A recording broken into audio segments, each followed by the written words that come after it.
अगली खबर, मध्य प्रदेश के कई बड़े दिग्गजों को केंद्र में जिम्मेदारी मिल सकती है। नई समीकरणों के आधार पर नए नेताओं को मिलेगी जिम्मेदारी। तो तोमर और प्रहलाद के बाद दो केंद्रीय मंत्रियों के पद रिक्त हुए हैं। नरेंद्र सिंह तोमर, प्रहलाद पटेल ने इस्तीफा दिया है। दोनों के इस्तीफे के बाद कृषि और जल शक्ति विभाग खाली हुए हैं। और इसी पर देखिए बंसल न्यूज के कुछ सवाल भी हैं। केंद्र में मध्य प्रदेश के नेताओं को बड़ी जिम्मेदारी मिल सकती है। नई सरकार के साथ कई नए समीकरण बनेंगे। सवाल जान लीजिए बंसल न्यूज की कि मध्य प्रदेश से कौन नेता केंद्र सरकार में जाएगा। नए समीकरणों के आधार पर केंद्र में कौन नेता फिट होगा, किसे मिलेगी कृषि मंत्रालय की जिम्मेदारी, जल शक्ति विभाग की किसे जिम्मेदारी मिलेगी। तो बता दें कौन कौन से वो विभाग हैं जो खाली हुए हैं, क्योंकि कुछ केंद्रीय मंत्रियों के इस्तीफे सामने आए हैं जिन्होंने विधायकी का चुनाव लड़ा था और चुनाव जीता भी। उन्होंने अपने पदों से इस्तीफा दे दिया और ऐसे में कुछ पद खाली हुए हैं। और वो पद कौन कौन से हैं, जिससे लेकर कुछ सवाल भी खड़े होते हैं कि आखिर ये विभाग किसको मिलेंगे और मध्य प्रदेश से वो कौन सा नेता होगा जो केंद्र सरकार में जाएगा।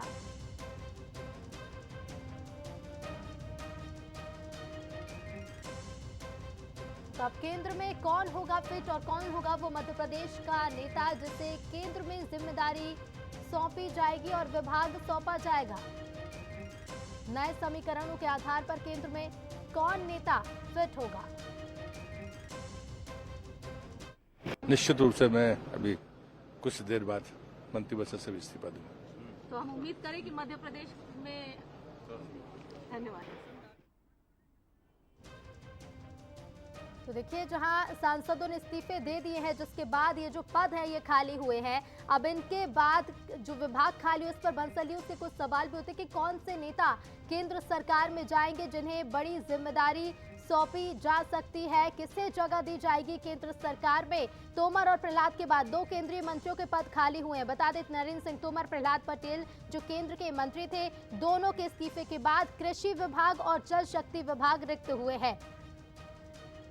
और इसी पर हम और ज्यादा बातचीत करेंगे। हमारे साथ न्यूज़र शरद द्विवेदी जी फोन लाइन पर जुड़ रहे हैं। शरद जी, दो विभाग खाली हैं और ऐसे में सभी के मन में ये सवाल है कि जिन सांसदों ने ये इस्तीफा दिया है, विधायकी की अभी जिम्मेदारी निभाएंगे, मध्य प्रदेश में अपनी भूमिका निभाएंगे, लेकिन जिन पदों को उन्होंने छोड़ा है, जो पदों से इस्तीफा वे दे चुके हैं, उन पदों की जिम्मेदारी अब किसके कंधों पर रहेगी।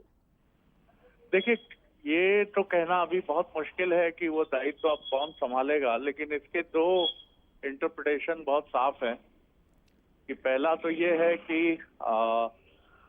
अब जल्दी ही हमें केंद्रीय मंत्रिमंडल का एक विस्तार देखने को मिल सकता है और ये संसद के शीतकालीन सत्र के बाद ये तस्वीर सामने आ सकती है कि आखिर इस नए विस्तार के बाद। और दूसरी महत्वपूर्ण बात है कि मध्य प्रदेश से जो चेहरे हटे हैं, प्रहलाद पटेल, नरेंद्र सिंह तोमर जी, इनकी जगह किसको मौका दिया जाएगा, इनकी जगह कौन मध्य प्रदेश से दिल्ली जा सकते हैं, वो नेता कौन हो सकते हैं, इस पर अनुमान लगाने की आवश्यकता है अभी कि कौन वो लोग चेहरे हो सकते हैं जो मध्य प्रदेश से दिल्ली बुलाए जा सकते हैं। क्या जाहिर है सांसदों को ही अवसर मिलेगा, तो उन सांसदों में कौन हो सकता है क्या, क्योंकि अब जो केंद्र से सांसद विधायक बनकर मध्य प्रदेश आ रहे हैं, वो मंत्री, मुख्यमंत्री या डिप्टी सीएम जैसी जिम्मेदारियों की तरफ बढ़ सकते हैं।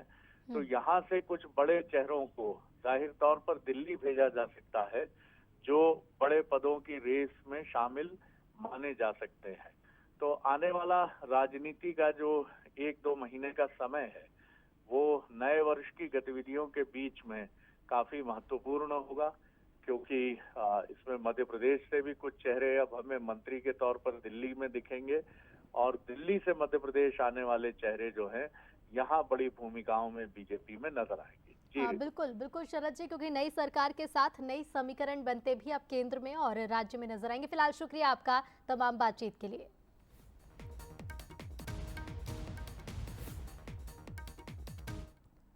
और चलिए आगे बढ़ते हैं बात